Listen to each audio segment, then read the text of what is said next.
5명 중에 2명 정도가 암 환자가 되고요. 여성분들은 3명 중에 1명 정도가 암 환자가 된다고 합니다. 내 주변에 암 환자는 내가 몰라서 그렇지 생각보다 상당히 많습니다. 올바른 건강학교 구독자 여러분들 안녕하세요. 저는 연세성경의원 원장 이재순이라고 합니다. 일단 암이 뭔지에 대해서 이해를 하시는 게 먼저일 것 같은데요. 암의 정의는 상당히 복잡하고 어렵지만 간단하게 말씀드리자면 암이라는 거는 무제한 증식하는 세포들을 우리가 암세포라고 일컫습니다. 이러한 암이 우리 인체 내에 특정 장기에서 자라게 되면 점점 자라면서 그 장기를 압박하고 눌러서 여러 가지 불편감이나 어떤 안 좋은 그런 증상들을 유발을 하게 되는 거죠. 이런 암은 바이러스나 세균처럼 외부에서 들어온 그런 것들은 아니고요.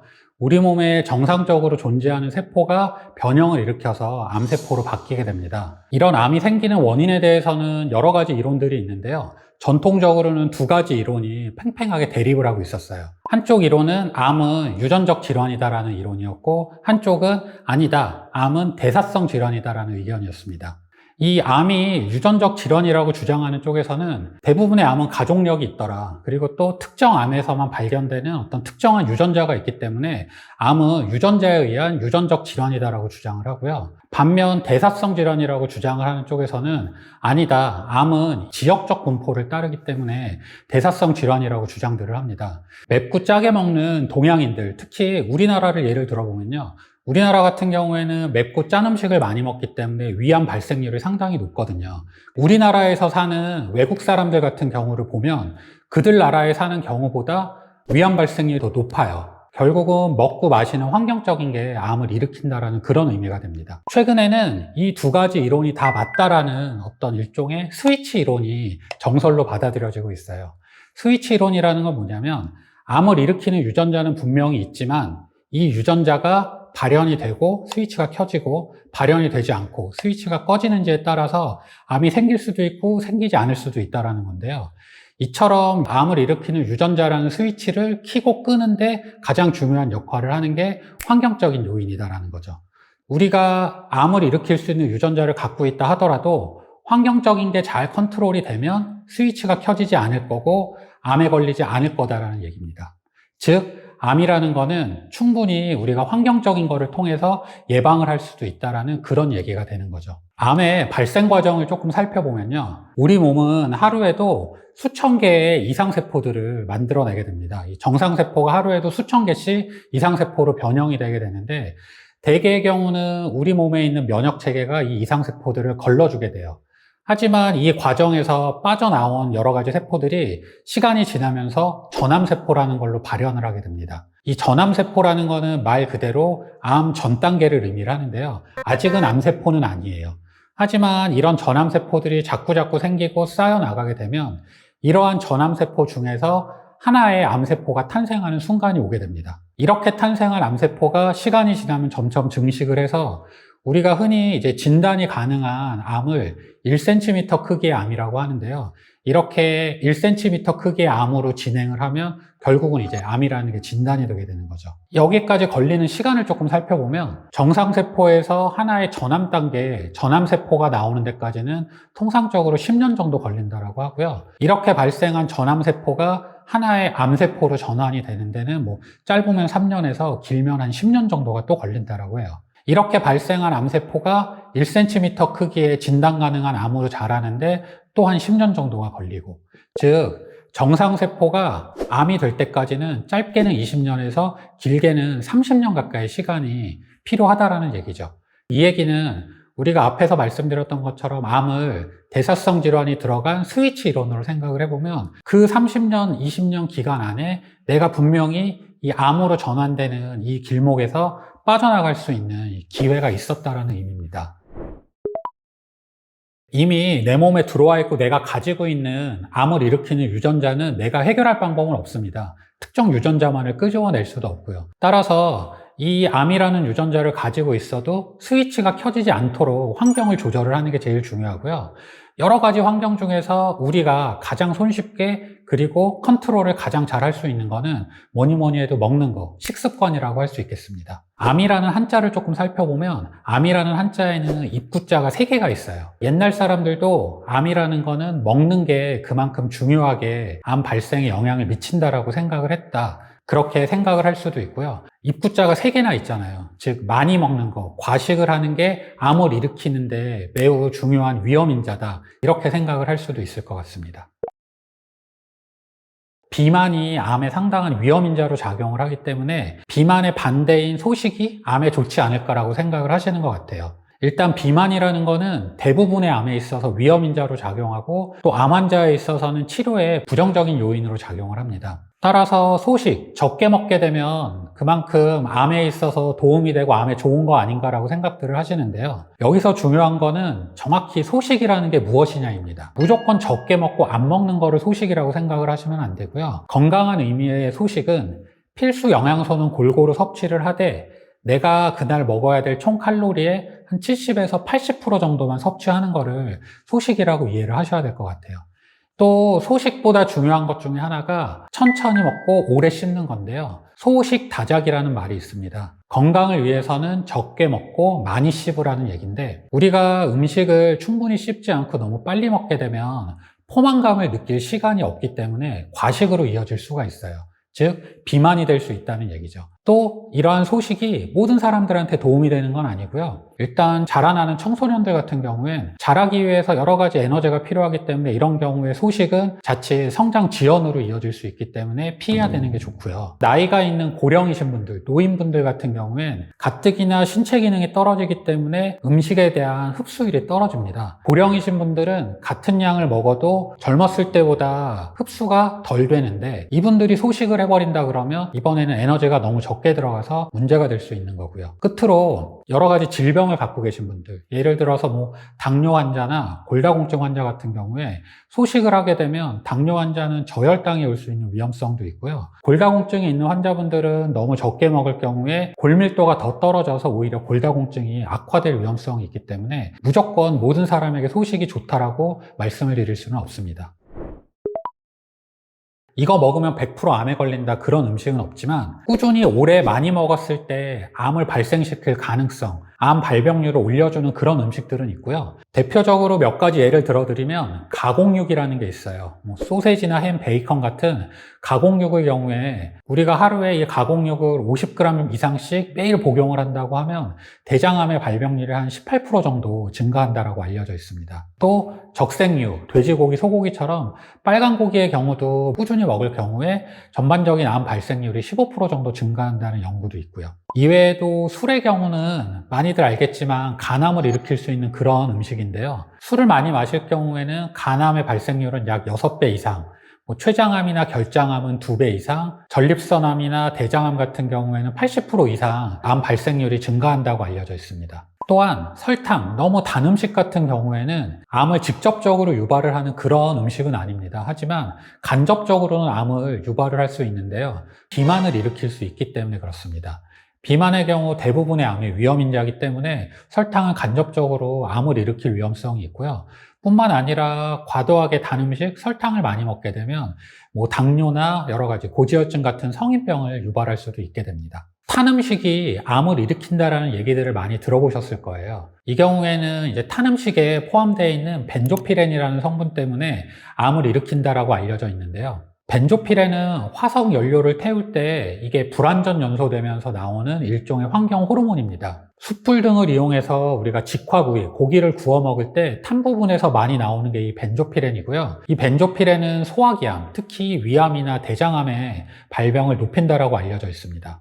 하지만 이런 벤조피렌은 사실은 많은 양을 꾸준히 먹어야지만 어느 정도 암 발생 위험도를 높이게 되는데요. 유럽 식품안전처에 의하면 성인 기준으로 하루에 허용 가능한 벤조피렌을 복용을 하려면 본인 체중의 4-5배나 되는 삼겹살을 구워 먹어야지만 그 정도 양을 먹을 수 있다고 하니까 꾸준히 먹는 게 문제지 한두 번 먹는 거는 문제가 되는 건 아닙니다. 오히려 이 벤조피렌 같은 경우에는 탄 음식뿐만 아니라 담배를 태울 때 나오는 담배 연기에도 상당히 많이 함유가 되어 있는데요. 담배 연기에 들어가 있는 벤조피렌은 탄 음식에 들어있는 벤조피렌과는 비교가 안 되게 그 양이 많습니다. 담배를 피우는 흡연자가 탄 음식을 보고 이거 먹으면 암에 걸린다라고 얘기를 하는 거는 상당히 말이 안 되는 그런 상황인 거죠. 튀긴 음식 같은 경우도 암을 유발할 수 있는 발암물질로 분류가 되어 있는데요. 특히 전분이 많은 음식을 튀길 때 나오는 아크릴아미드라는 성분이 암을 유발할 가능성이 있다고 알려져 있습니다.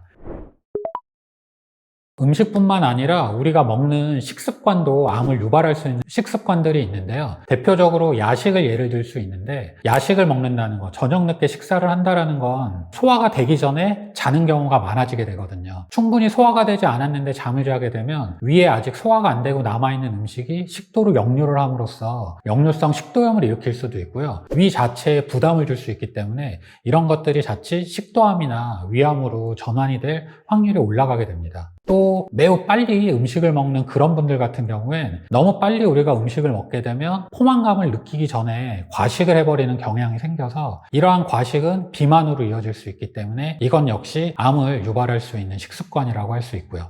또 우리나라 사람들이 즐겨 먹는 너무 맵고 짠 음식 같은 경우 위 점막의 변화를 초래할 수 있고요.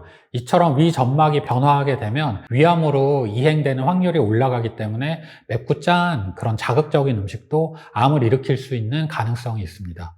따라서 이러한 음식이나 식습관은 직접적이든 간접적이든 암 발생률을 높일 수 있기 때문에 되도록이면 피하시는 게 좋다라고 할 수 있죠. WHO 산하에는 국제암연구소라는 기관이 있는데요. 이 국제암연구소에서는 주기적으로 우리가 흔히 생활 속에서 접할 수 있는 여러 가지 물질들, 여러 음식들도 포함이 되어 있고요. 이런 것들의 암 발생 정도, 발암 정도를 따져가지고요. 등급표로 분류를 해서 제공을 하고 있습니다. 이 국제암연구소에서 제공하는 발암물질 등급표를 보면 총 4군까지 있어요. 1, 2, 3, 4군이 있고요. 2군 같은 경우에는 A, B군으로 세분이 돼서 총 5단계로 발암물질을 분류하고 있다고 보시면 됩니다. 1군 같은 경우에는 1군 발암물질은 많이 섭취하거나 많이 노출이 됐을 경우에 암을 발생시킬 수 있는 그런 물질들입니다. 즉, 암 발생 가능성이 입증된 그런 물질들이 1군이라고 이해를 하시면 되고요. 이 1군에는 술이나 성면, 담배 등이 포함이 되어 있고요. 벤조피렌이나 비소, 카듐, 라듐 같은 것들이 1군에 속하는 그런 물질입니다. 베이컨, 소세지 같은 가공육 역시 1군 발암물질로 등록이 되어 있고요. 2군 중에 A군, 이 A군 같은 경우에는 동물에게서 암을 일으킨다라는 근거가 입증은 되었지만 사람에게서는 아직 근거가 명확하지 않은 그런 물질들을 이 A군으로 분류를 합니다. 일종의 잠재적인 발암물질이 이 A군이라고 이해를 하시면 될 것 같고요. 이 A군에 속하는 여러 가지 물질들에는 우레탄이나 적색유, 소고기나 돼지고기들이 여기 포함이 되어 있고요. 65도 이상의 뜨거운 음료, 커피 등도 여기에 포함이 되어 있습니다. 또 한국 사람들이 많이 좋아하는 튀긴 음식 역시 이 A군에 포함이 되어 있습니다. 다음으로 이 B군 같은 경우에는요. 암을 유발할 가능성은 있지만 정확하게 입증이 되지 않은 겁니다. 동물에게서도 입증이 안 됐고 사람에게서도 아직 입증은 안 되고 가능성만 남아있는 그런 물질이라 앞으로 연구할 필요가 있는 그런 물질들을 이 B군으로 분류를 하고요. 이 B군에 속하는 거에는 우리가 휴대전화나 각종 전자기기에서 나오는 전자파가 포함이 되어 있고요. 한국 사람들이 많이 먹는 김치같이 절인 채소도 이 B군에 포함이 되어 있습니다. 또한 젓갈류 역시 이 B군에 포함이 되어 있습니다. 이 세 가지 군, 1군, 2A군, 2B군까지가 발암물질이라고 이해를 하시면 될 것 같습니다. 그리고 남은 3, 4군은 이제 발암물질로 지정이 된 거는 아닌데요. 3군 같은 경우에는 암 발생 여부가 명확하지 않은 거예요. 그래서 미분류라고 하고 이거는 앞으로 연구를 해서 발암물질이 될 수도 있고 아닐 수도 있는 아직은 잘 모르는 것들을 3군에 분류를 해놓고 4군은 발암물질이 아니다라고 입증이 된 게 4군에 속한다라고 생각을 하시면 됩니다. 즉 한마디로 4군은 비발암성 물질이라고 아시면 됩니다. 이 내용은 인터넷에서도 쉽게 찾으실 수 있어요. 발암물질 등급표로 검색을 하시면 제가 말씀드린 거 이외에도 상당히 여러 가지 물질들이나 음식들이 여기에 포함이 되어 있으니까 관심 있는 분들은 한번 찾아보셔도 좋을 것 같습니다. 얼마 전에 신문기사나 뭐 그런 데서 한번 떠들썩한 적이 있었는데요. 엄밀히 말하면 제로콜라가 발암물질로 지정이 된 건 아니고요. 제로콜라나 아니면 뭐 무설탕 음료 혹은 제로칼로리 음료 등에 많이 들어가는 아스파탐이라는 물질이 발암물질 중에서 이 B군으로 등록이 된 겁니다. 암을 발생시키는 가능성은 의심이 되지만 아직 동물이나 인체 내의 연구가 부족한 그런 물질들을 뜻하고요. WHO 산하기관에서 이 아스파탐 역시 1일 권고량을 지정을 해두고 있는데요. 제로칼로리 콜라로 한번 환산을 해보면 60kg 성인 기준, 뚱뚱한 제로콜라 기준으로 했을 때 약 34캔 정도를 먹어야 이 권고량을 넘어간다라고 합니다. 따라서 이 아스파탐에 대해서 혹은 제로칼로리 음료, 제로콜라에 대해서 너무 공포감을 가지실 필요는 없지만 아직은 입증이 정확히 된 것도 아니고 앞으로 어떻게 될지 모르기 때문에 주의하실 필요는 있을 것 같습니다. 앞에 말씀드린 발암물질 표를 보게 되면 사실은 우리가 먹을 게 별로 없어요. 우리가 일상생활에서 먹는 음식 중에 상당 부분이 이 발암물질 표에 들어가 있거든요. 하지만 이 발암물질 표에 들어갔다고 해도 어쩌다 한번 먹는 거, 소량 먹는 거는 사실 문제가 되진 않습니다. 정기적으로 이러한 음식을 꾸준히 섭취를 할 때 문제가 되기 때문에 우리가 사실은 조금 건강한 식단을 짤 필요는 있을 것 같습니다. 기본적으로는 필수 영양소가 모두 함유되어 있는 건강한 식단을 규칙적으로 하실 필요가 있는데요. 여기서 규칙적인 식사라고 하면 아침, 점심, 저녁 하루 3끼를 다 챙겨 드시는 거를 규칙적이라고 하지는 않고요. 하루에 한 끼가 됐건 두 끼가 됐건 정해진 시간에 정해진 양, 아주 똑같을 필요는 없지만 비슷한 양의 식사를 하는 거를 규칙적인 식사라고 이해를 하시면 됩니다. 이 말씀을 드리는 이유는 최근에 뭐 단식이나 공복, 다이어트 등을 통해서 뭐 그런 간헐적 단식 같은 게 이슈화가 되는 적이 있었는데요. 규칙적인 식사의 개념으로 봤을 때는 이러한 간헐적 단식이나 공복은 전혀 문제가 되지는 않습니다. 다만 간헐적 단식을 하시거나 공복을 조금 가지실 때 언제 이러한 단식을 할 건지는 조금 주의를 하실 필요가 있는데요. 이때 신경 쓰셔야 될 게 우리 몸에서 나타나는 어떤 내부적인 호르몬이나 또 우리 몸의 인슐린 분비 등을 고려를 해서 단식 시점을 정하시는 게 좋습니다. 간단히 말씀드리자면 가장 좋은 단식 시점은 저녁에 우리가 잘 때쯤이라고 이해를 하시면 돼요. 내가 간헐적 단식을 위해서 뭐 하루에 한 끼만 먹고 뭐 16시간, 20시간 금식을 할 거다라고 생각을 했을 때 낮 시간에 우리가 한창 활동하는 낮 시간에 계속 금식을 하다가 자기 전에 한 끼 제대로 먹고 자겠다. 이거는 좋은 방법의 간헐적 단식은 아니고요. 제일 좋은 거는 낮 시간에 먹고 단식을 할 거면 밤 시간에 우리가 자는 시간에 단식 시간을 갖는 게 좋다라고 이해를 하시면 됩니다. 따라서 간헐적 단식을 하건 혹은 하루에 한 끼를 드시건 두 끼를 드시건 세 끼를 다 챙겨 드시건 정해진 시간에 비슷한 양을 먹는 규칙적인 식사가 가장 중요하다고 할 수 있죠. 필수 영양소를 골고루 섭취하는 것도 당연히 중요하고요. 암을 예방하기 위해 규칙적으로 식사를 하고 이런 식단을 구성을 할 때는요, 반드시 들어가야 되는 게 몇 가지 있는데 일단은 잡곡밥을 드시는 게 좋습니다. 우리가 흰밥 같은 경우에는 탄수화물의 비중이 좀 높기 때문에요, 흰밥보다는 잡곡밥을 드시는 게 좋고 매일 풍부하고 다양한 야채와 과일을 반드시 섭취를 하시는 게 좋고요. 미역이나 다시마 같은 해조류도 섭취를 하시는 게 도움이 됩니다. 또한 매일 일정량 이상의 단백질도 반드시 섭취를 하실 필요도 있고요. 하루 한 잔 정도의 녹즙도 건강에 매우 좋은 방법입니다. 이외에도 강황이나 브로콜리, 버섯 같은 경우도 암을 예방할 수 있는 매우 좋은 식습관이 되고요. 특히 이런 강황이나 브로콜리, 버섯 같은 경우엔 항산화 효과가 매우 뛰어나기 때문에 암에 상당히 좋은 음식으로 알려져 있습니다. 여기서 항산화 효과란 말 그대로 산화에 대응되는 그런 효과라고 이해를 하시면 되는데요. 저희 몸에는 활성산소라는 게 만들어지게 되는데 어느 정도의 활성산소는 우리가 몸을 유지하는 데 있어서 반드시 필요합니다. 하지만 너무 많은 양의 활성산소는 오히려 몸에 도구로 작용을 하는 경우가 있는데 이 활성산소 같은 경우엔 반응성이 매우 좋은 그런 물질입니다. 따라서 우리 인체 내 여러 조직에 침투를 하게 되면 여기에서 산화 반응을 일으키게 되고요. 이러한 산화 반응이 세포나 세포 내에 있는 DNA에 손상을 유발하고 파괴를 함으로써 여러 가지 안 좋은 효과, 암을 일으킨다거나 염증을 일으킨다거나 하는 식의 반응으로 나타나게 되는 겁니다. 이러한 산화작용을 막을 수 있는 항산화 물질이 항염증 작용이나 항암 작용을 띠게 되는 겁니다. 다시 돌아와서 강황이나 브로콜리, 버섯 같은 경우에는 이처럼 항산화 작용이 매우 뛰어나기 때문에 드시면 좋은 음식이라고 할 수 있고요. 우리가 평소 암을 예방을 하려면 앞에 말씀드렸던 식습관이나 어떤 음식을 주의하실 필요가 있고요.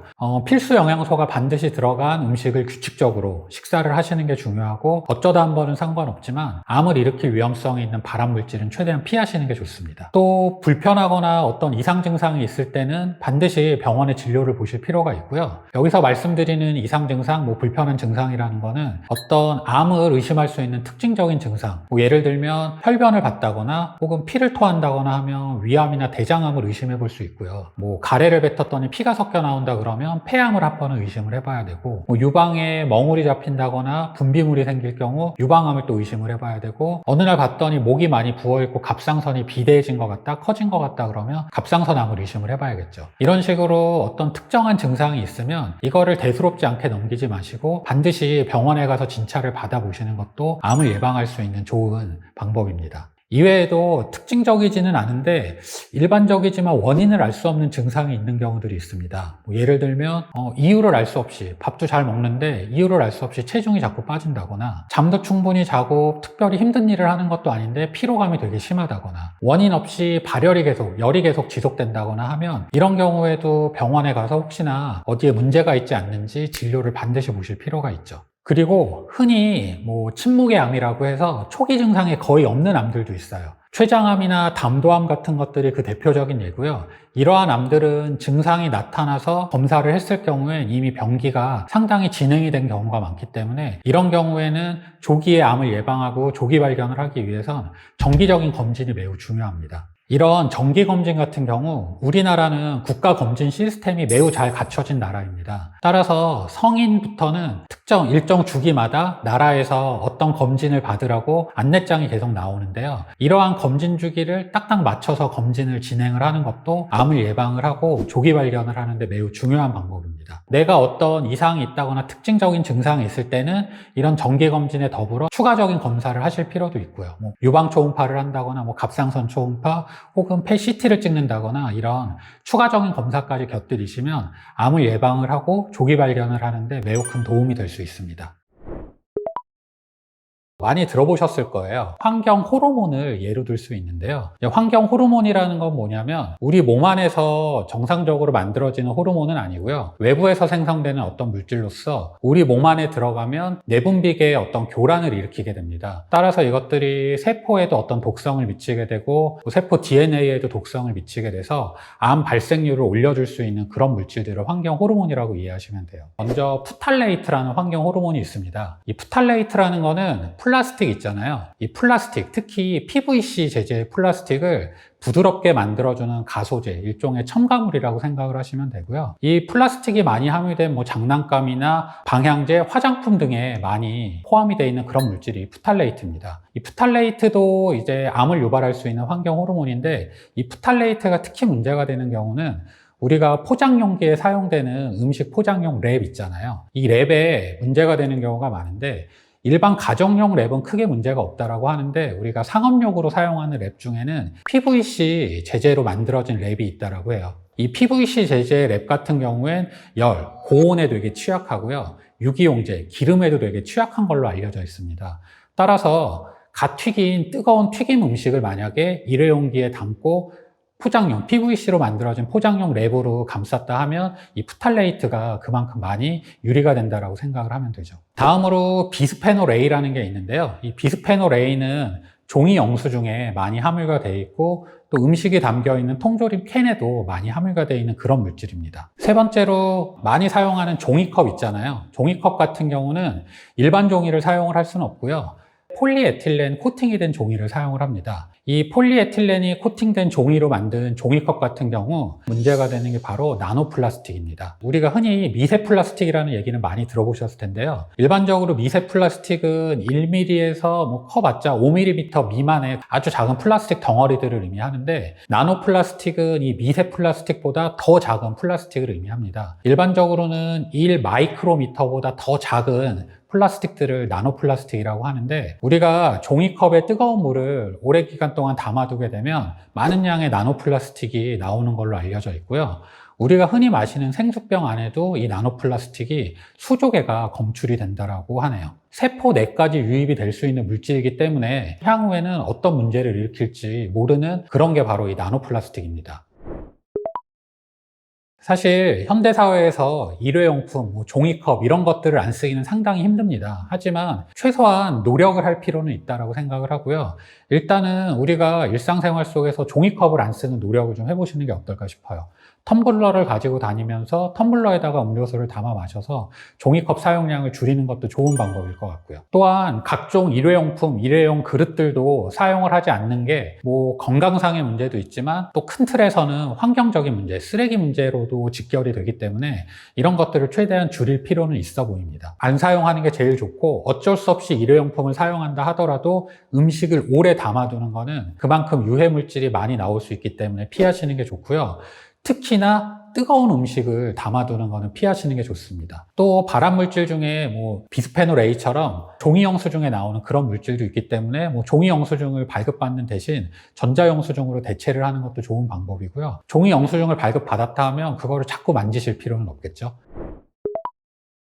자신 있게 제가 말씀드리는 반드시 피해야 될 두 가지 발암물질은 바로 술과 담배라고 할 수 있습니다. 술과 담배의 경우에 우리가 일상생활에서 구하기가 너무 쉬워요. 그리고 제약도 상당히 적기 때문에 그만큼 더 위험하다고 생각을 하고요. 이 술과 담배 같은 경우에는 실제 그 위험성에 비해서 많은 사람들이 대수롭지 않게 생각한다는 게 더 큰 문제인 것 같습니다. 술의 경우 일반적으로 간암에 상당히 안 좋은 그런 물질인데요. 술은 간암의 발생률을 6배 이상 증가시키고요. 이외에도 췌장암이나 결장암은 2배 이상, 전립선암이나 대장암은 80% 이상 그 발병률을 올린다라고 할 수 있습니다. 또 담배 같은 경우에는 니켈, 벤젠, 비소 등 약 60여 가지 이상의 유해물질, 발암물질이 들어가 있어서 흔히 발암물질의 백화점이라고 이해를 하시면 될 것 같아요. 담배 같은 경우에는 폐암의 발병률을 상당히 높게 올리게 되고요. 이외에도 구강암이나 후두암, 방광암 등 여러 가지 각종 암의 위험인자로 작용을 하는 게 담배입니다. 이러한 술, 담배가 문제가 되고 반드시 피해야 된다라고 제가 말씀드리는 이유는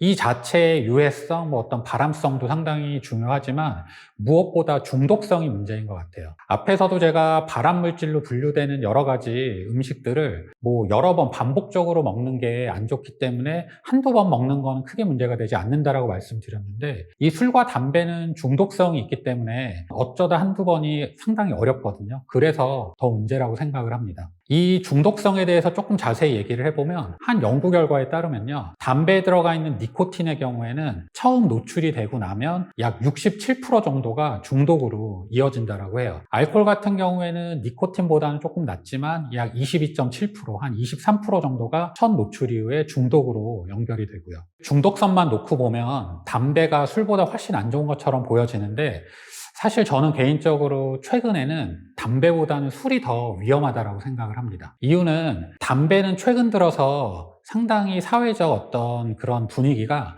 담배를 끊는 금연 쪽으로 많이 조장이 되고 있어요. 담배를 피는 건 안 좋다라는 인식도 많이 확산이 돼 있고 실제로 흡연을 할 수 있는 공간은 상당히 제한적이고 여러 음식점도 그렇고 공공장소에서 금연이 생활화되고 있거든요. 하지만 이에 비해서 술은 사회적으로 문화적으로 용인되는 게 좀 큰 것 같습니다. 술 같은 경우에는 안 먹는 것보다는 적당히 먹는 것, 또 잘 먹는 게 호의적인 그런 쪽으로 작용을 하는 경우들을 많이 보고요. 사회생활을 하려면 어느 정도 음주는 필수로 해야 된다, 그런 문화들도 있고요. 또 우리가 포장 용기만 봐도 담배 같은 경우에는 현재 좀 무서운 사진들, 암에 대한 사진들로 이렇게 경각심을 유발을 하는 데 비해서 술 같은 경우는 연예인들 통해서 홍보를 하기 때문에 이런 위험성에 대한 경각심이 조금 더 떨어지는 것 같습니다. 결론적으로 술 자체도 그렇고 담배도 그렇고 중독성도 문제고 어떤 사회적으로 용인되는 것들도 문제이기 때문에 이 술과 담배는 반드시 피해야 하는 발암물질이라고 생각을 합니다.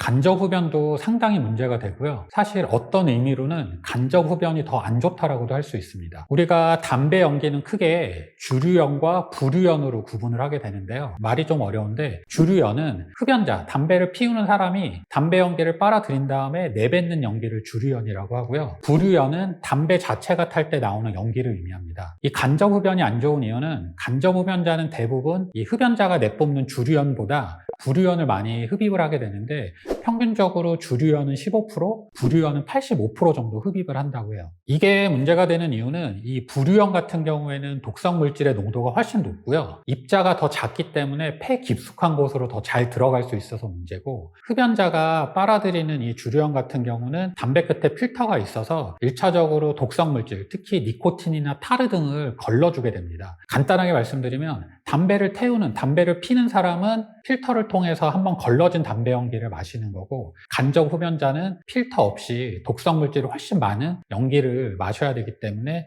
간접 흡연이 어떻게 보면 더 안 좋다고 할 수 있죠. 하지만 흡연자만 놓고 보면 결국은 절대적으로 담배를 태우는 양이 많기 때문에 결론은 피우는 사람도 안 좋고 주변에 있는 사람도 안 좋다라고 할 수 있습니다. 앞에서 몇 번 말씀드렸는데요. 발암물질이라는 건 우리가 장기간 노출이 됐을 때 암을 일으킬 수 있는 확률이 높아지는 겁니다. 최근에는 의료가 발달을 해서 평균 수명도 길어지고 기대 수명도 길어지게 됐어요. 그만큼 발암물질에 노출되는 기간도 길어진다고 할 수 있습니다. 또 산업이 발달을 하고 각종 환경 파괴가 이어지면서 예전에는 없었던 여러 가지 환경 호르몬이나 발암물질이 나타나는 경우도 많고요. 따라서 발암물질에 노출되는 기간도 길어지고 종류도 많아지기 때문에 피할 수 있는 발암물질은 최대한 피하는 게 좋다라는 게 제 개인적인 생각입니다. 암에 걸리게 되면 상당히 힘들어요. 어떤 게 힘드냐면 일단 암을 진단받고 치료를 하고 수술을 하고 항암을 받고 방사선 치료를 받고 기간도 상당히 길게 되고요. 이 과정 자체도 쉽지가 않습니다. 암을 예방을 할 수 있으면 암에 안 걸리면 가장 베스트가 되는 거예요. 암에 걸리면 나만 힘든 게 아니고요. 가족들도 힘들게 되죠. 가족들도 그만큼 고통을 분담을 해야 되고 치료에 들어가는 비용적인 것도 무시하기는 힘들고요. 또 대부분의 암 환자가 5, 60대에 호발을 하게 되거든요. 이 사실 5, 60대에 호발을 한다는 거는 가정에 있어서 상당히 중추적인 역할을 하는 분들이 암 환자가 된다는 얘기예요. 돌봐야 될 가족이 있고 가정이 있고 책임져야 될 일이 있고 그만큼 고통이 배가 될 수 있습니다. 암에 걸린 다음에 치료를 하는 것보다는 이런 발암물질을 최대한 예방을 하고 일부에 이어서 제가 재차 강조드리지만 필수적인 영양소를 챙겨서 규칙적인 식사를 하고 건강하게 먹는 게 상당히 중요합니다. 규칙적으로 운동을 하시고 충분한 수면을 취하는 것도 매우 중요합니다. 또 스트레스 조절을 하실 필요도 있고요. 마지막으로 정기적으로 건강검진을 꼭 하셔서 조기에 암을 예방을 하고 발견을 하는 게 매우 중요하다고 할 수 있습니다. 추천을 해드리고 싶은 음식은 바로 브로콜리입니다. 브로콜리는 십자화가 채소의 한 종류로서 많은 분들이 아실 거예요. 이 브로콜리에는 글루코시놀레이트라는 성분이 많이 함유가 되어 있습니다. 이 브로콜리에 많은 글루코시놀레이트 중에 글루코라파닌이라는 물질이 있는데요. 브로콜리를 섭취를 하게 되면 이 글루코라파닌이 설포라파닌이라는 물질로 전환이 돼서 흡수가 되게 됩니다. 이 설포라파는 우리 몸에 들어가게 되면 암세포의 자멸, 유도를 할 수 있는 그런 물질이기 때문에 브로콜리의 항암작용이 매우 뛰어나다고 할 수 있죠. 하지만 이 브로콜리에 많이 들어있는 글루코시놀레이트라는 거는 물에 잘 녹아요. 그래서 우리가 브로콜리를 조리할 때 물에 넣고 조리를 하게 되면 상당 부분의 이 글루코시놀레이트가 파괴될 수 있기 때문에 항암 효과를 위해서 브로콜리를 드실 때는 물 없이 조리를 하시는 게 좋습니다. 찐다거나 혹은 전자레인지에 조리를 하시는 게 좋고요. 또 이 브로콜리 모양을 보시면 알겠지만 위에가 되게 빽빽하잖아요. 그래서 그 안에 이물질이나 불순물이 껴있는 경우가 많아서 드시기 전에 꼼꼼히 세척을 하시는 것도 매우 중요합니다. 그리고 좀 오해를 하실까봐 말씀을 드리는데요. 이 브로콜리에 있는 글루코시놀레이트가 물에 잘 녹고 한다고 말씀을 드렸는데 그래서 물로 씻어도 안 되는 거 아니냐 생각을 하시는데요. 여기서 말하는 세척은 브로콜리 겉에 표면에 묻은 거를 물로 씻어내는 겁니다. 따라서 우리가 조리 과정에서 물에 넣고 끓이거나 한다 그러면 브로콜리 안에 있는 성분이 물과 이제 반응을 해서 녹아서 파괴가 되는 거고 흐르는 물에 깨끗이 씻는 거는 전혀 문제가 없으니까 세척에도 신경을 쓰시는 게 좋습니다. 브로콜리 말씀을 드리기는 했지만 사실은 암에 드시면 상당히 좋은 음식이 또 있어요. 이거를 말씀 안 드리고 넘어가기에는 조금 그래서 한 가지 더해서 두 가지를 꼭 말씀을 드리고 싶은데 꼭 드셔야 되는 두 번째 음식은 강황입니다. 강황은 인도가 원산지인 생강과 식물의 뿌리이고요. 많은 분들이 카레가루 생각을 하시면 돼요. 카레에 들어가 있는 향신료, 주된 원료가 이 강황인데요. 이 강황이 암 환자한테 좋은 이유는 강황에 들어있는 주된 성분이 커큐민이기 때문이에요. 이 커큐민이라는 성분은 항산화 효과가 매우 뛰어나서 산화작용을 막아주기 때문에 항암작용이 매우 뛰어난 그런 음식이라고 생각을 하시면 됩니다. 염증에 대한 작용도 매우 뛰어나다라는 논문들은 되게 많이 있고요. 인도라는 나라가 가보신 분은 아시겠지만 대기 환경도 되게 안 좋고 어떤 위생 상태도 상당히 열악한 그런 나라입니다. 그럼에도 불구하고 서구권이랑 비교를 했을 때 암 발생률이 높지 않고 오히려 낮은 걸 알 수 있거든요. 저는 개인적으로 인도가 환경적으로는 열악한데도 암 환자가 적은 이유가 그들이 많이 먹는 향신료에 들어가 있는 커큐민 때문이 아닐까 생각을 합니다. 커큐민은 지용성 물질이라서 근데 흡수가 되게 어려워요. 우리가 강황 형태로 커큐민을 흡수를 하게 되면 흡수율이 한 1% 정도밖에 안 된다라고 하거든요. 따라서 이 커큐민의 흡수율을 높이려면 기름기 있는 예를 들어서 우유 같은 것과 같이 섭취를 하는 게 도움이 되고요. 최근에는 이러한 커큐민의 흡수율을 높이기 위해서 흡수율을 높인 제형의 커큐민이 영양제 형태로 나오기도 합니다. 이 강황과 브로콜리, 즉 커큐민과 브로콜리는 반드시 섭취를 하는 게 좋을 것 같습니다. 일단 암을 진단받은 암 환자분들은 대부분 식욕 저하가 상당히 심하게 오게 됩니다. 원인은 여러 가지가 있는데요. 일단 가장 기본적으로 소화에 관련된 기관에 직접적으로 암이 생기는 경우입니다. 식도암이나 위암, 대장암처럼 소화기관에 암이 생기는 경우에는 식도에 암이 있으면 식도가 좁아지니까 음식을 삼키기가 힘들고요. 위에 암이 있으면 위 용적이 줄어들기 때문에 자꾸 포만감이 생겨서 음식 먹는 게 힘들어지고, 대장에 암이 있어서 이 암이 대장을 막아버리게 되면 변비가 생기니까 음식을 먹기가 힘듭니다. 이처럼 암 자체가 어떤 구조적인 원인 때문에 식욕 저하를 일으키기도 합니다. 또 항암 치료를 받는 분들은 항암제의 부작용으로 식욕 저하들을 많이 호소를 하십니다. 우리가 사용하는 대부분의 항암제는 이런 식욕 저하나 울렁거림, 오심, 구토 같은 부작용을 가지고 있다고 생각을 하시면 돼요. 세 번째로 스트레스로 인한 식욕 저하도 있습니다. 사실 암이라는 거는 이름만 들어도 되게 무섭고 살면서 나한테, 내 가족한테는 절대 오지 않았으면 하는 그런 병이거든요. 따라서 내가 암의 진단을 받게 되면 심리적으로 되게 위축되고 스트레스를 받고 당연히 입맛도 떨어지고 식욕도 저하가 되게 됩니다. 끝으로 식단을 조절을 하시는 과정에서 식욕 저하가 오시는 경우가 있어요. 이건 무슨 얘기냐면 암 환자분들이 요새 어떤 거를 먹어야 좋을지 막 이것저것 찾아보다 보면 이것도 안 된다 저것도 안 된다 하는 그런 자료들이 되게 많거든요. 이런 것들을 너무 따라 하시다 보면 식단 자체가 되게 극단적으로 변하는 경우가 있고요. 극단적으로 변하는 식사는 당연한 얘기지만 맛이 없습니다. 맛이 없으니까 가뜩이나 항암 부작용이나 여러 가지 이유 때문에 입맛이 떨어졌는데 더더군다나 식사를 못하게 되고요. 이처럼 암 환자들은 여러 가지 이유로 식욕이 저하가 되는 경우가 있는데, 이 암 환자가 식욕이 저하가 되는 거는 반드시 해결을 해야 되는 문제입니다.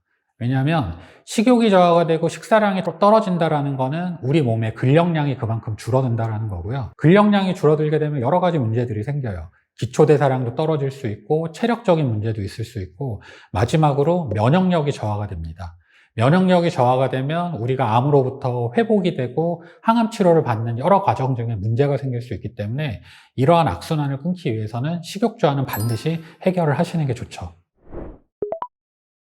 많이들 궁금해 하시는 거예요. 내가 암에 걸렸으면 무엇을 먹어야 되는지를 많이 물어보시는데, 거꾸로 먼저 말씀을 드리자면 암 환자가 절대 먹어서 안 되는 음식은 없습니다. 절대 먹어서 안 되는 음식은 없지만 되도록이면 암 치료를 위해서 건강한 식단으로 드시는 게 좋죠. 해조류 같은 거, 미역, 다시마, 톡 같은 해조류들이 암에는 상당히 좋거든요. 그래서 이러한 해조류들을 반드시 추가해서 드시는 게 좋습니다. 이외에도 녹즙이나 강황, 브로콜리 등은 우리가 흔히 항암 3대장이라고 해서 암에 상당히 좋은 음식으로 알려져 있어요. 그래서 이런 음식도 챙겨 드실 수 있으면 드시는 게 좋고, 버섯 역시 항암 작용이 매우 뛰어나기 때문에 버섯 같은 것도 챙겨 드실 수 있으면 드시는 게 좋습니다. 안 되는 음식이라고 하기에는 좀 그렇지만 암에 안 좋은 음식들, 기름진 음식, 튀긴 음식, 육류 위주 이런 것들을 어쩌다 한번 드시는 거는 전혀 문제가 되진 않아요. 하지만 이런 것들을 주식으로 삼게 되면 문제가 될 수 있기 때문에 이런 거는 어쩌다 한번 드시는 거다 생각을 하시고 되도록이면 건강한 식단으로 구성을 해서 드시는 게 좋을 것 같습니다. 암 환자분들이 찾아서 드시는 식단 중에 겉순식이라는 게 있어요. 겉순 박사라는 분이 아주 옛날에 만들어 놓은 그런 식단인데, 사실 현대사회에서는 조금 맞지 않는 그런 식단이라고 보시면 됩니다. 근데 아직도 많은 분들이 따라 하시거든요. 이 겉순식이는 아주 제한된 음식뿐만을 섭취를 하도록 하고 있는데요. 유기농 과일이나 채소가 여기에 들어가 있습니다. 겉순식이는 음식 자체에 영양소 파괴가 최소화되도록 되도록이면 화기를 사용하지 않고 조리를 하도록 하고 있고요. 소금 자체가 상당히 안 좋다라고 생각을 해서 저염식도 아니고 무염식을 기조로 삼고 있습니다. 이처럼 극단적인 시기는 사실은 영양 불균형을 초래를 하기도 하고요. 환자분들 자체가 이런 극단적인 식사는 맛이 없으니까 유지를 못해요. 길게 유지를 못하면 당연히 식사량이 떨어지고, 식사량이 떨어지면 체력이 떨어지고 면역력이 떨어지고 악순환이 반복이 되는 거죠. 이렇게 극단적인 식사는 결국은 장기적으로 봤을 때 암 치료에 전혀 도움이 되지 않기 때문에요. 극단적인 식사를 피하시는 게 좋고, 그렇다고 잘 먹기 위해서 너무 내 입맛 위주의 그렇게 좋지 않은 음식 위주로 드시는 것도 좋진 않습니다. 따라서 이 중간에 적절한 균형점을 찾으셔서 건강하고 짜임새 있는 아주 풍부한 식단으로 구성을 해서 식사를 하시는 게 암 환자에겐 반드시 필요하죠. 암 환자분들은 단백질을 먹으면 안 된다라는 그런 이야기들을 많이 하고 계세요. 그래서 되도록이면 단백질 섭취를 안 하려는 경향들이 있는데요. 틀린 얘기고요. 암 환자분들한테도 질 좋은 단백질은 반드시 필요합니다. 식물성 단백질과 동물성 또 단백질로 구분이 되는데, 또 많은 분들이 식물성 단백질 위주로만 섭취를 하시는데, 같은 단백질이어도 식물성 단백질과 동물성 단백질은 조금 달라요. 안에 들어가 있는 아미노산도 다르고 하기 때문에 우리가 손실된 근육량을 어느 정도 회복하고 유지하기 위해서는 반드시 동물성 단백질도 필요하기 때문에 암 환자분들 식단에는 반드시 포함을 시키는 게 좋습니다. 되도록이면 드시지 않았으면 하는 음식은 있습니다. 일단 너무 달거나 맵거나 짜거나 한 자극적인 음식들은 좀 피하시는 게 좋을 것 같은데요. 일단 너무 단 음식, 설탕이라고 할 수 있죠. 설탕의 경우 직접적으로 암에 안 좋은 작용을 하는 건 아니지만 설탕 자체가 비만을 유발을 할 수 있고요. 비만은 암에 있어서 위험 인자일 뿐만 아니라 암 치료에 있어서도 해로운 인자로 작용을 하거든요. 따라서 너무 단 음식은 피하시는 게 좋습니다. 최근 탕후루 열풍이 있죠. 과거에 보면 약과가 되게 이슈였던 적도 있고요. 달고나 라떼나 이런 것들이 또 유행했던 적도 있고, 마카롱까지 우리 주변에는 이 달달한 디저트들이 상당히 많아요. 스트레스 해소를 위해서 단 거를 찾는 경우들이 있기 때문에 이런 경우에는 더더군다나 조금 설탕의 섭취를 유의하시는 게 좋을 것 같습니다. 이외에도 너무 짜거나 또 너무 매운 이런 자극적인 음식은요, 위에도 안 좋아요. 위 점막에도 안 좋은 영향을 미칠 수 있고, 자극적인 음식 자체가 사실 과식으로 유발이 되는 경우가 있기 때문에 반드시 피하시는 게 좋을 것 같습니다. 또 스트레스를 받으면 매운 음식을 찾는 게 우리나라 문화에 있잖아요. 불닭을 먹는다거나 매운 닭발, 불닭 그 매운맛을 단계로 해서 먹는 그런 경우들도 있기 때문에 이런 것들은 조금 지양하시는 게 좋을 것 같습니다. 여러 가지 군것질거리들, 빵이나 과자 같은 것들도 좀 피하시는 게 좋은데요. 이런 음식들은 탄수화물의 비중이 상당히 높아요. 탄수화물이라는 건 결국 우리 몸에 들어가면 설탕이랑 똑같이 포도당으로 전환이 되는 물질이기 때문에 이런 것들도 당을 올릴 수 있고 칼로리가 높고 비만을 유발할 수 있기 때문에요. 이런 군것질거리도 피하시는 게 좋습니다. 더더군다나 이런 군것질들은 우리가 과자 같은 경우에 봉지에 있는 칼로리 함량을 보면 생각보다 많이 높지 않은 것 같아서 그냥 섭취를 하시는 경우가 있는데, 자세히 들여다보면 한 봉지에 대한 칼로리가 나와 있는 게 아니고요. 1회분 해서 몇 번 먹을 거를 나눠서 그람수로 칼로리를 써놔요. 그래서 칼로리가 높지 않은 줄 알고 한 봉지를 꿀꺽 먹으면 상당히 높은 칼로리가 들어갈 수 있기 때문에 이런 음식들도 피하시는 게 좋습니다. 아울러 착향 음료, 여러 가지 음료들 같은 경우에도 각종 첨가물도 들어가 있고요. 또 당분이 상당히 높기 때문에 이런 음료들도 피하시는 게 좋습니다. 그리고 제가 이전 영상에서도 그렇고 몇 번 강조를 드렸지만 술과 담배만큼은 반드시 피하셔야 됩니다. 이거는 100번을 강조해도 부족하지 않기 때문에 제가 말씀을 드리는데, 암 환자분들, 암 환자가 아니셔도요, 술과 담배는 무조건 피하시는 게 좋습니다. 이것도 상당히 많이 물어보시는 질문이에요. 내가 이 암이 좋아지기 위해서 추가적으로 어떤 먹어야 될 영양제나 건강 보조식품이 있지 않을까 많이 물어보시는데요. 일단 영양제나 건강 보조식품이라는 거는 말 그대로 보조식품이에요. 내 몸의 어떤 면역력이나 컨디션을 조금 보조적으로 올려주기 위해서 드시는 거고요. 이러한 약제 자체가, 식품 자체가 암에 직접적으로 어떤 암세포를 공격을 한다거나 암을 치료를 한다거나 하는 효과는 없습니다. 따라서 암 환자가 반드시 먹어야 되는 영양제라는 거는 없어요. 하지만 암 환자가 반드시 드시면 안 되는 영양제는 있을 것 같습니다. 우리나라에서 건강기능식품 영양제라고 하면요, 식품의약품안전처에서 정식으로 허가를 받은 제품을 말합니다. 제품 표면에 건강기능식품이라는 문구가 있다거나 GMP 인증 마크가 있거든요. 따라서 이러한 인증 마크가 없는 식품은 어떻게 만들어졌는지가 법적으로 잘 컨트롤이 되지 않는 제품이기 때문에 이런 제품은 반드시 피하시는 게 좋고요. 특히 최근에는 약간의 눈속임으로 허가를 받은 것처럼 건강식품처럼 꾸민 그런 것들도 많이 나와요. 건강기능식품 마크나 GMP 인증 마크 혹은 식약처에서 정식으로 허가를 받았는지를 반드시 살펴보고 복용 여부를 결정을 하시는 게 좋습니다. 또 우리가 건강을 위해서 먹는 각종 즙이나 액기스 중에서 성분이나 함량을 알 수 없는 그런 제품들이 있어요. 이런 제품들은 암 환자분들은 반드시 피하시는 게 좋습니다. 또 이런 허가를 받은 영양제다 하더라도 내가 너무 여러 종류를 과량으로 복용을 해야 한다거나 혹은 내가 어떤 신장이나 간 기능에 이상이 있을 때는 반드시 의사, 주치의와 상의를 해보고 복용 여부를 결정을 하시는 게 좋습니다. 암 환자들이 주로 많이 드시는 영양제들이 몇 가지 있습니다. 그거를 조금 말씀을 드려보면 일단 커큐민이랑 오메가3를 예를 들 수 있는데요.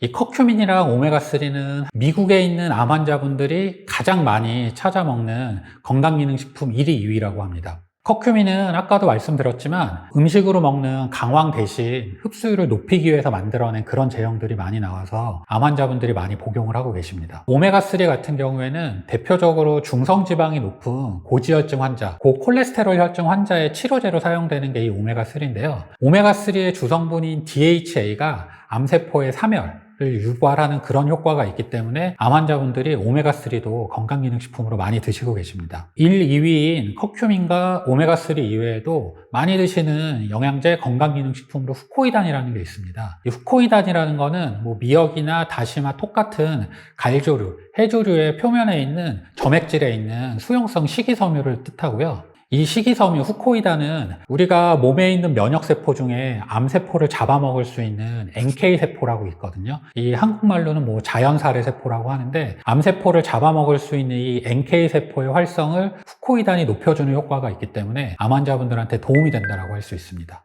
이외에도 비타민 C나 셀레늄 또는 글루타치온 같은 경우에 항산화 효과가 매우 뛰어나서 항암 작용을 어느 정도 기대할 수 있기 때문에 이러한 영양제들도 암 환자분들이 많이 복용을 하고 계시고요. 앞서 암 환자가 반드시 먹어야 될 영양제는 없다라고 말씀을 드렸어요. 그래서 제가 말씀드린 이런 제품들을 반드시 드셔야 된다는 건 아니고요. 본인의 건강이나 이 암 치료에 대한 걱정이 좀 많아서 보조적인 식품으로라도 좀 도움을 받고 싶다 하면 이러한 영양제들은 그래도 어느 정도 과학적 근거가 있기 때문에 참고를 하시면 좋을 것 같습니다.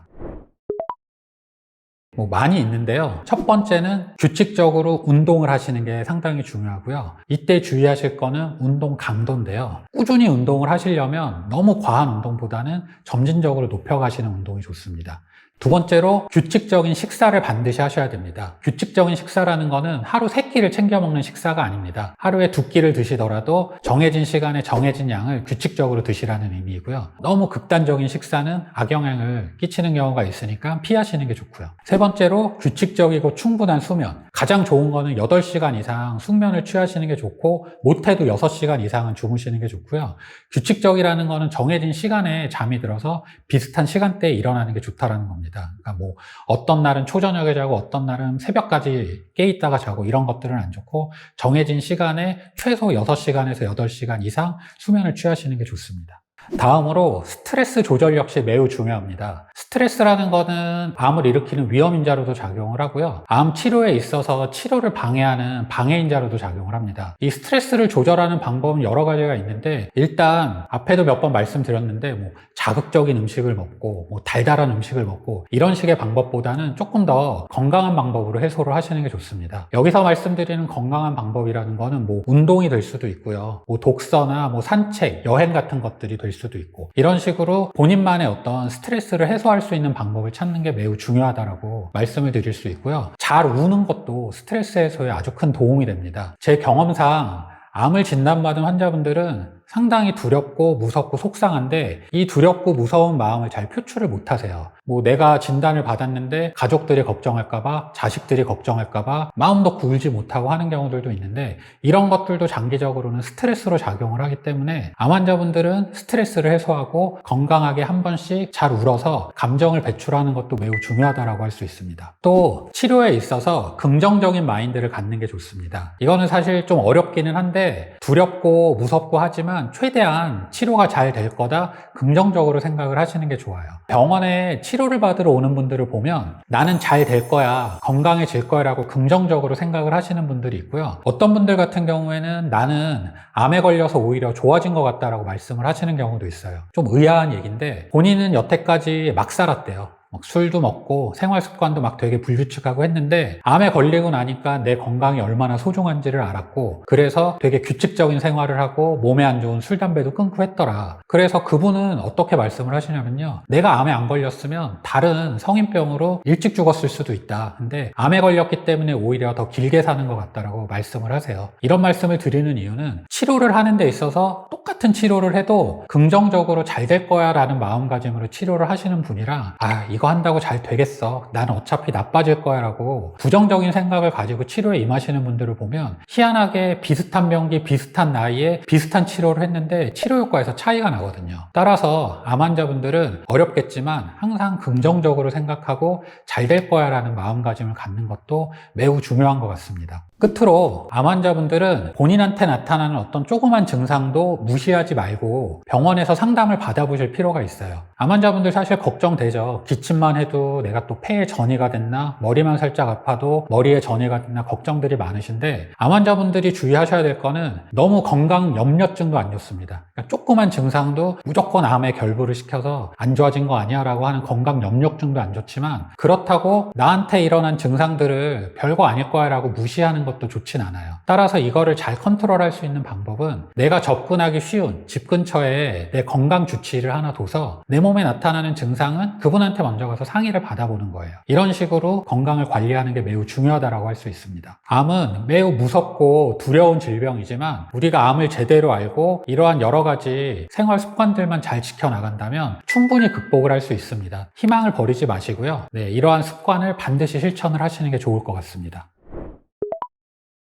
오늘날 우리나라의 평균 수명은 80세 정도 된다고 하는데요. 80세까지 산다고 가정을 했을 때 남자 같은 경우는 5명 중에 2명 정도가 암 환자가 되고요. 여성분들은 3명 중에 1명 정도가 암 환자가 된다고 합니다. 앞으로는 100세 세대를 넘어가서 120세대까지 된다고 하고 일각에서는 몇 년 안에 150세까지 사는 장수 시대가 올 거라고도 합니다. 우리가 평균 수명까지 살 때 그만큼 암 환자는 더 많이 나타나고 더 늘어난다는 얘기예요. 내 주변에 암 환자는 내가 몰라서 그렇지 생각보다 상당히 많습니다. 따라서 우리가 이 암에 대해 생각을 할 때 100세 시대, 120세대가 다가오는데 이 암에 안 걸리도록 하는 암 예방이 그만큼 중요하다고 할 수 있습니다. 암을 예방을 하는 데 있어서는 어떤 비싼 주사제나 영양제 그런 것들이 필요한 건 아닙니다. 내 주변에 있는 소소한 생활 습관, 환경적인 거, 발암물질을 피하고 규칙적으로 식사하고 건강한 먹거리를 먹고 이런 것들이 암을 예방할 수 있는 매우 좋은 방법이기 때문에 올바른 건강학교 구독자분들은 이러한 건강 습관을 반드시 지키셔서 암을 예방을 하실 수 있으면 좋을 것 같습니다. 이 영상을 보시는 모든 구독자분들이 늘 건강하고 행복하시기를 바라겠습니다. 이상 연세성경의원 원장 이재순이었습니다. 감사합니다.